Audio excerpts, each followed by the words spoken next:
Eclesiastes capítulo 3, versos 1 a 8 diz assim: Tudo tem o seu tempo determinado, e há tempo para todo propósito debaixo do céu.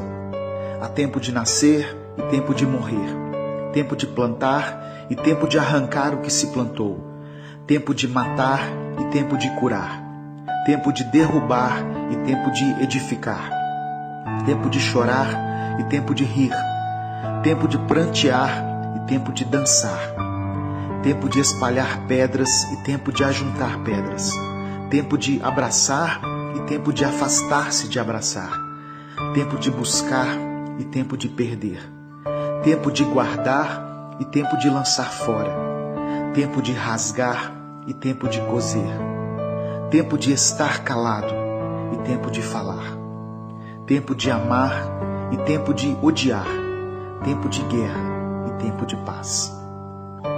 É interessante perceber como as palavras escritas por Salomão nesse texto começam a fazer sentido para nós em um determinado momento da nossa vida. A Bíblia diz que Salomão foi o homem mais sábio do mundo. Quando Deus disse a ele que pedisse qualquer coisa, ele pediu apenas sabedoria. No final da sua vida, Salomão analisa tudo o que passou, todas as coisas que desfrutou, os prazeres, as comidas, as riquezas, e conclui dizendo que tudo isso é vaidade, ou seja, todas essas coisas são passageiras. Quando lemos as palavras escritas no capítulo 3 de Eclesiastes, um filme se passa na nossa mente e começamos a perceber como Deus tem agido em nossa vida.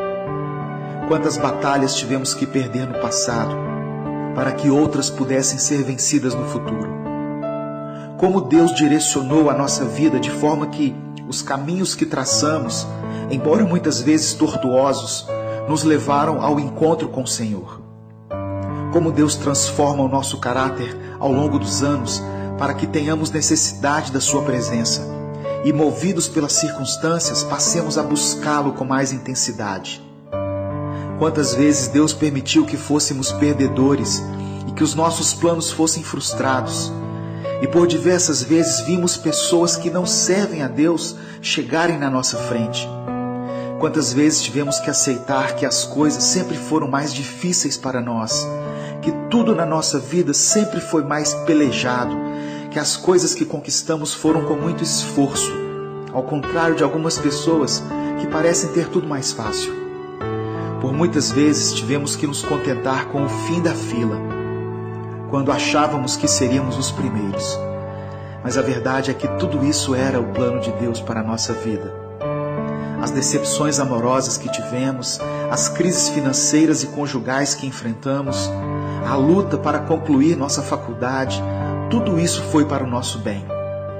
Em um certo ponto da vida, podemos olhar para trás e entender que em todos os momentos, por onde quer que estivéssemos, Deus sempre esteve ao nosso lado. Nos momentos em que não podíamos mais caminhar e que pensamos ser o fim da linha, Ele nos carregou no colo. Éramos como o barro nas mãos do oleiro. Não importa o que você tem passado, em um futuro não muito distante, você vai olhar para trás e ter a sensação de que tudo isso valeu a pena. Deus está cuidando de cada detalhe. Nada passa despercebido aos olhos do Senhor. E mesmo que a sua vida pareça piorar a cada dia, se você serve a Deus, fique calmo. Deus está agindo, mesmo que você não veja e não compreenda. Se o seu tempo tem sido de chorar, então chore. Se você tem vivido tempos de paz, dê glórias a Deus. Se tem sido tempo de guerrear, lute. Permaneça firme, porque Ele é Deus, e os sonhos do Senhor são maiores do que os nossos. Deus te abençoe.